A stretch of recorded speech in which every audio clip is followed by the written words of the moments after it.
Ese punto es muy importante, doctor Quintana, porque nuestros televidentes de alguna forma están reconstruyendo desde una de las voces protagonistas de esta investigación, como lo fue usted en ese momento como director del CTI. Y es este español Rafael Rever. Usted dice que esa fue una fuente, fue un testigo entregado por la Dirección Nacional de Inteligencia que hacía parte de la campaña de Óscar Iván Zuluaga. ¿Rafael Rever trabajaba para la Dirección Nacional de Inteligencia? La DNI me lo presentó como una fuente de ellos. Si le pagaron o no le pagaron, lo desconozco. Si fue así, tienen que mirar los gastos reservados de la DNI para comprobar eso. Pero ellos lo presentaron ante la Fiscalía como un testigo clave. Inclusive, Andrés Sepúlveda, cuando hacemos el allanamiento, él me dice, yo trabajo aquí con un español que se llama Rafael Rever y estamos haciendo trabajos en conjunto. Pero después me entero que Rafael es una fuente de la DNI. Así que son cosas que no tienen mucha coherencia frente a la primera versión que nos entrega la DNI. Y después entonces Rafael nos cuenta toda esta historia, comienza a relacionar al señor Zuluaga, a su hijo, a Hoyos, y nos damos cuenta que esto tiene una dimensión mucho más grande. Por eso inclusive se reforzó el grupo de fiscales. Tuvimos un grupo casi de 6 fiscales cuando empezamos solamente con un fiscal esta investigación, porque vimos la dimensión de esto cuando Rafael comenzó a hablar con nosotros, pero fue un testigo que me entrega la DNI. Doctor Quintana, ese 5 de mayo, ¿usted estuvo presente en esa reunión en la que estuvo el fiscal general Montealegre, estuvo el almirante retirado Álvaro Echandía? ¿Usted participó de ese encuentro en el que se dio esa primera información, ese primer contacto entre la Dirección Nacional de Inteligencia y la Fiscalía? Bueno, claro, el 5 de mayo fue el día del allanamiento, pero la reunión con el fiscal se dio, si no estoy mal, el 2 de mayo. Claro que yo estuve allí, el fiscal me llama, inclusive el doctor Perdomo, vicefiscal para ese entonces, estaba fuera del país, el fiscal me llama directamente, me dice, doctor Quintana, lo necesito urgente, una información muy sensible, por favor acude inmediatamente a Quimindia. Y en esa reunión estamos el señor fiscal general y el almirante Echandía, quien nos dice que se trata de una oficina de interceptaciones que está espiando el proceso de paz, y me da un documento. Ahora, ese documento no es un documento de inteligencia, de un proceso serio de una agencia de inteligencia. Es un documento que no tiene ningún logotipo, que es un pasquín. Sin embargo, queda registrada eso como una fuente anónima porque siempre el almirante hizo hincapié en que no quería que la DNI quedara relacionada en la investigación. Así que tiene sentido que desde un principio ese pasquín no tuviera logotipos de la DNI porque no querían quedar registrados allí. Pero evidentemente en un proceso penal esto no se puede esconder porque es un sistema acusatorio donde todo es público y tiene que ser público. Entonces, esas son las consecuencias de a veces uno pretender una cosa y engañar a los colombianos cuando realmente no se puede hacer. Muy puntualmente, doctor Quintana, usted dice que eso era un pasquín, pero ese pasquín en tan solo 3 días desató un allanamiento. ¿No fue, digamos, demasiado apresurada esa actuación de la Fiscalía? Fuimos muy responsables. Pero era un pasquín. Y quiero explicarle esto a los colombianos. Con un anónimo nosotros no podemos iniciar una investigación. Ese anónimo que me entrega mi Echandía en las manos, lo verificamos con los agentes del CTI. Es más, En 3 días. Echandía me dice, mire, como tenemos premura en el tiempo para hacer un allanamiento porque van a destruir la información, ¿por qué no conformamos un equipo en conjunto? Agentes del CTI y agentes de la DNI. Le dije, bueno, ustedes son los que conocen la información.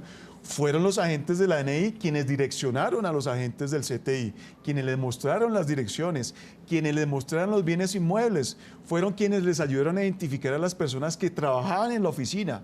Por eso las labores de verificación se hicieron muy rápidas y además que teníamos la consigna de que la información la iban a destruir. Por eso actuamos rápidamente. No se entró con el pasquín, se entró con un informe de policía judicial donde se verificó que Jefferson, primero que existía una oficina, segundo que habían equipos de cómputo, tercero que había movimientos extraños y también que había entrada de personal que era un poco sospechosa. Y con esa información se le dio a una fiscal y la fiscal, ponderándolo en derecho, decidió ordenar el allanamiento. Es que no se hizo solamente con el pasquín, la fiscalía fue tan cauta con este tipo de información que nos tomamos el trabajo de verificarla antes de hacer un allanamiento. Ahora, las sorpresas que nos encontramos cuando entramos a la oficina fueron otras. Información de inteligencia y finalmente, Y lo más Andrés, importante, que Sepúlveda trabajaba para la campaña de Óscar Iván Zuluaga. pero en un principio nunca Andrés confesó eso. cuando yo le pregunto a Andrés, ¿usted con quién trabaja, Andrés? Porque él decidió, mire, yo quiero colaborar con la fiscalía, no me quiero meter en problemas, no me quiero ir toda la vida a la cárcel. Entonces yo le digo, ¿quién más trabaja con usted? Me dice, no trabajo con nadie más. Soy un patriótico que no cree en la paz, que no creo en la guerrilla y por eso estoy haciendo lo que estoy haciendo, interceptar el proceso de paz. Así que desde el primer momento Andrés nunca habló de una campaña presidencial. Quien nos habla de la campaña presidencial es realmente Rafael Rever y nos dice que allí hay un candidato que visita la oficina y que se le está dando información de inteligencia. Pues estamos tratando de armar este rompecabezas desde diversas versiones. Usted anteriormente, doctor Quintana, decía que desde un momento, según usted, el almirante retirado Álvaro Echandía no quería que la Dirección Nacional de Inteligencia estuviera vinculada con esta investigación. Yo quiero que usted vea estas declaraciones que me entregó precisamente el almirante Álvaro Echandía al referirse a esas declaraciones que usted entregó hace una semana a nuestro periodista Felipe Quintero, en las que usted asegura que realmente lo citó el almirante Álvaro Echandía a su apartamento para pedirle que no lo nombrara a él ni a la Dirección Nacional de Inteligencia en esa cita que usted tenía ante la Corte Suprema de Justicia. Específicamente, frente a ese encuentro que usted sostuvo el 4 de noviembre con el exdirector del CTI, Julián Quintana, a mí me gustaría que usted le relatara a nuestros televidentes su versión de ese encuentro. Julián Quintana ha entregado otra versión diferente. ¿Qué sucedió exactamente ese día cuando ustedes finalmente logran encontrarse físicamente ese día en horas de la noche? Bueno, le voy a contar empezando por el principio, porque es que es la versión de que se ha dado que él dio, de que yo lo entré por el ascensor de servicio para que no quedara en las cámaras. Hombre, por Dios, esto es es la forma de montar una reunión abierta y sincera como si fuera una reunión clandestina. Quiero decirles, y esto es muy fácil, ustedes pueden hacer un derecho de petición. En el ascensor de mi edificio cayó un rayo tal vez 2 o 3 semanas antes y dañó los ascensores. El único ascensor que había en servicio, que fue el que repararon primero, fue un ascensor de servicio.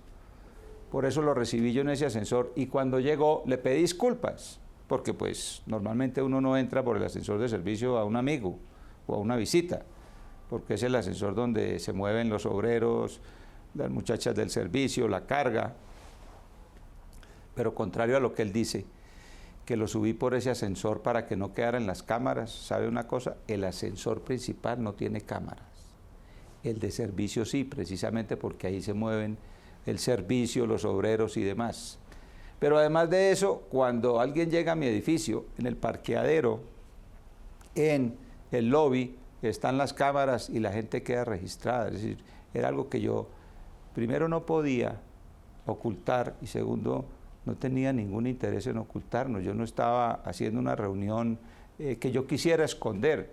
Además, le mandé unos chats abiertos. Almirante, pero si no quería esconder esa reunión, ¿por qué hacerla en su casa y no en su oficina principal? O sea, atender a una persona en su casa tiene una connotación especial. No, y le voy a decir por qué, porque yo lo llamé a él.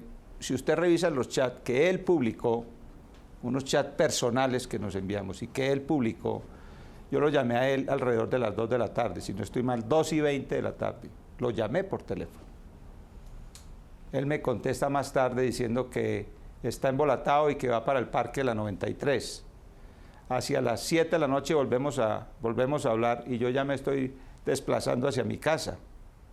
Y yo vivo al pie del parque de la 93. Entonces, él se desocupa a las 9 de la noche. Decirle yo a las 9 de la noche que estamos a 2 cuadras de distancia o 3, que nos vengamos para la oficina, pues eso sí sería más sospechoso que invitarlo a mi casa. A ver, una persona de toda la confianza, una persona cordial, una persona respetuosa. Yo no vi nada extraño en invitarlo a mi residencia. Tenemos la cara y el sello. Estoy con Julián Quintana, director nacional del Cuerpo Técnico de Investigación CTI. Ahí usted escuchaba lo que decía el almirante retirado. Yo tengo una pregunta muy puntual, el doctor Julián Quintana, y es sobre lo que plantea el almirante retirado. Él dice que usted fue la persona que le contó durante la conversación que estaba usted citado a la Corte Suprema de Justicia. ¿Cómo se dio esa situación? ¿Quién le dijo a quién? ¿Preguntó él primero o usted fue el que le dijo a él que estaba citado en la Corte Suprema? Dentro de la conversación primero hablamos un poco de los roles que había tenido la DNI y el CTI en la investigación. Él estaba muy inquieto por eso. ¿Qué pensaba yo? Después me dijo si tenía alguna otra información que había pasado y le dije, yo estoy citado ante la Corte, almirante. Estoy como testigo contra el presidente Uribe. Y allí es cuando él me dice, en lo posible, no hables que la DNI está involucrado en la investigación. Eso queda muy mal ante la opinión pública y políticamente nos puede acabar. Lo que yo le dije, almirante, tengo que decir la verdad, porque aquí Julián Quintana es un hombre de convicciones y tengo que decir lo que pasó. Y así terminó ese tema. Pero entonces yo estaba pensando un poco más allá, que esto fue una diligencia de la cual tenían conocimiento los abogados del presidente Uribe. Y recordemos que uno de los abogados del presidente Uribe es Jaime Lombana. Así que él tenía conocimiento que yo iba a ir a la Corte a la declaración, pero también ha reconocido Jaime Lombana que es muy amigo del almirante Echandía y que lo buscó. Pues realmente aquí pensando yo, Lombana le dijo al almirante posiblemente que yo iba para la Corte y por eso el almirante se toma el trabajo de citarme a su casa para preguntarme y también como para tantearme a ver qué iba a decir yo ante la Corte. Todo esto tiene una secuencia y poco a poco lo hemos visto en los medios de comunicación. Primero él decía que habló con el abogado Lombana para mirar el tema de amenazas, después dijo que no era el tema de amenazas. Pues realmente Lombana le dijo que yo iba para la Corte. Eso es lo que yo estoy mirando. ¿Y cómo se iba a enterar él? Porque él es abogado del presidente Uribe y los abogados del presidente Uribe estuvieron el día de la diligencia. Ellos sabían que yo iba para la Corte. Y él fue y le contó a Echandía aprovechando la amistad y Echandía inmediatamente me contacta. Yo creo que eso fue lo que pasó y el trasfondo que ellos no han querido aceptar. Usted ha dicho, doctor Quintana, que tiene pruebas para sustentar lo que está diciendo. ¿En ese momento es la palabra de él contra la suya o hay algo más? No, sin duda, yo soy una persona que siempre lo que digo es porque tengo la seguridad de comprobar. No, frente, por ejemplo, a un juicio público, o sea, no solo un juicio ante las instituciones. Claro, pero yo todo esto lo haré conocer de la Fiscalía. Yo tengo mis evidencias y tengo evidencias que son legalmente obtenidas. ¿De esa reunión? Claro que sí, y cuando uno es víctima de un delito, lo que ha hecho la jurisprudencia es que uno puede constituir sus evidencias y eso haré y eso entregaré a la Fiscalía. Permítame puntualizar un poco. Usted dice que tiene evidencias de lo que se habló en esa reunión con el almirante Álvaro Echandía en su apartamento. Claro que sí, tengo las evidencias. Y espero que cuando se conozcan esas evidencias, el almirante, con la misma entereza que ha salido en medios de comunicación a decir que yo estoy diciendo mentiras, lo reconozco. ¿Son grabaciones? ¿Qué son? Son evidencias, Jefferson, que se las entregué a la Fiscalía. Una segunda pregunta antes de irme a comerciales, porque esta entrevista está muy interesante, doctor Quintana, como también lo fue con el señor Álvaro Echandía, el almirante retirado. Él también niega que le ofreció un puesto a usted. Dice que él no tiene ese poder para ofrecer puestos tan altos. Usted asegura que le ofrecieron un alto cargo en el Estado colombiano. Mire cómo el almirante ha cambiado su versión. Además que ahora se hace pasar como una víctima. Uno lo ve en los medios de comunicación, dice que es mi amigo. Nunca hemos sido amigos, nunca tuvimos confianza. No lo conocí. La primera vez que yo conocí al almirante Echandía fue en esa reunión con el fiscal Montealegre. Jamás lo había visto para que diga ahora que era su amigo, por favor. Y ahora, volviendo al tema del trabajo, él desde la primera entrevista que le hicieron manifestó que nunca se había tocado el tema. Anoche lo escucho en los medios de comunicación diciendo que sí tenía mi hoja de vida y que la estaba analizando. Por favor. Entonces, aquí estamos jugando, almirante, cambiando las versiones, diciendo una cosa y después diciendo otra. Yo creo que uno tiene que ser transparente. Y si usted ve, yo jamás he cambiado mi versión, pero ¿qué significa esto? Que Echandía le está mintiendo al país y lo está haciendo cínicamente. Y eso es lo que me preocupa. Ojalá se sepa la verdad, Jefferson, porque el país lo merece y lo necesita. Necesita funcionarios honestos y que se acabe esta vagabundería de que los funcionarios estén engañando al país y a los colombianos. Vamos a hacer una primera pausa a comerciales. Yo los voy a dejar precisamente con esa declaración que me entregó el día de ayer el almirante retirado Álvaro Echandía, el jefe de la Dirección Nacional de Inteligencia. Las declaraciones que entregó cuando le preguntamos sobre las acusaciones que le hizo el señor Julián Quintana, según las cuales este almirante le había ofrecido un alto puesto en el Estado colombiano para que quizás él no entregara esas declaraciones ante la Corte Suprema de Justicia. Escuchen ustedes. ¿Usted ofreció un cargo a Julián Quintana? Ojalá yo tuviera esa capacidad.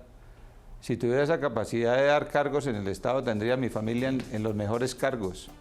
Yo no puedo ofrecer cargos, no tengo ninguna autoridad para ofrecer cargos, y menos de ese nivel. Vamos a hacer una primera pausa. Escucharon ustedes al almirante Álvaro Echandía. Ya regresamos a esta entrevista con Julián Quintana, exdirector del CTI de Colombia.